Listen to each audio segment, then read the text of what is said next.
how to make big text in Discord. So that is what I'm going to show you guys in this super quick and easy tutorial. So let's get into it.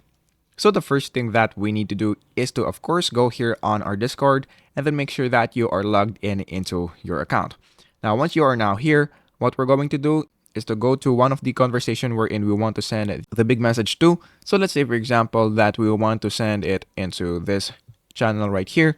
Now in this part, what we're going to do, so I'm just gonna type this example.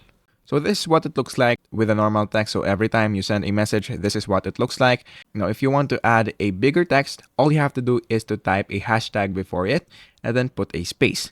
Now, what we're going to do is to type subscribe again. And then if you click enter, as you can see, it is now larger and bolder. Now, if you want to make it a little bit smaller, then what we're going to do is to put two hashtags and then let's put subscribe again. Now, if you want to click that, as you can see, it is a little bit smaller compared to the first one.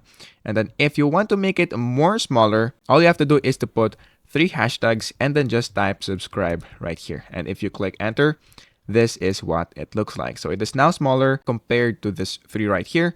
Now that is basically it. So that is how easy it is. That is how to make big text in Discord.